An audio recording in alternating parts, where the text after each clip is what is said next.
I begin, as always, with the matchless glory and precious name of the living Savior Jesus Christ.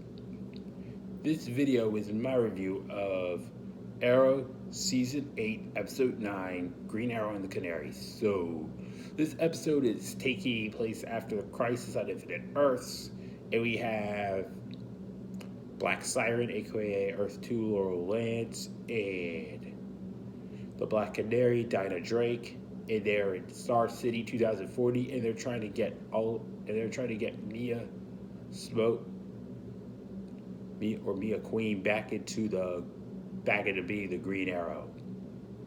So after she's living in bliss. So basically, wow, I watched it and it felt like a little average. Even just like I felt like it was suspected it would be. And basically, I feel like the people who should have been at the center of this episode alongside Mia should have been William, Zoe, and Connor. Who, by the way, just to set it up, Mia is currently living in bliss in 2040. She gets shortly is engaged to JJ, John Diggle Jr. She's not with Connor. It is here, and and JJ's not a bad guy here. So yeah, and she just gave, and so essentially, she is also Dinah and Earth 2 Laurel Lance. They just realized that Bianca getting kidnapped would lead to a Star City returning to a hellhole, and probably would render everything that all of her sacrificed himself for to be for naught. So basically, again, William, Connor, and Zoe should have been at the focal points of this episode, alongside Mia.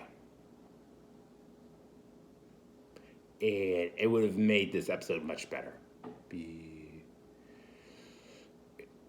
Because it's basically Mia's interacting with people she hasn't really known that much. To say nothing about how Earth 2 Laurel Lance kept on snarking, it was less than pleasant towards her. Yeah. So yeah, the thing that made it even better was the ending. Well, of course, the fight scenes were pretty good. The fight scenes were pretty good,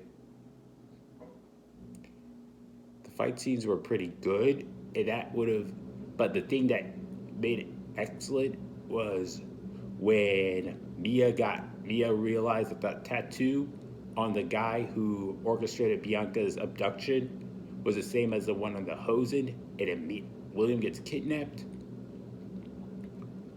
and JJ gets his memories back, thus causing him to go back to being a villain again. So yeah.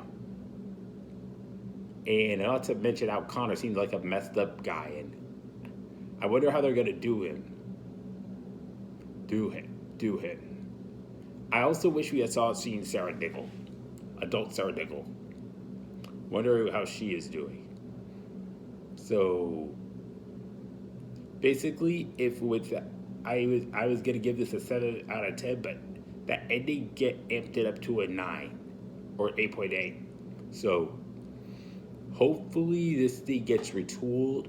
Hopefully this thing gets picked up for a full series, and it gets retooled to have the future Teen Arrow that we saw in the flash forwards of season 7 and season 8 to be at the center point. And then have at the very least have Dinah Drake and Earth 2 Laurel Lance to be mentoring her. To be mentoring Zoe or something like that. So yeah. This was an alright episode. Moving on. Can't wait for the emotion-filled series finale fade out. Alright, that's all for this video.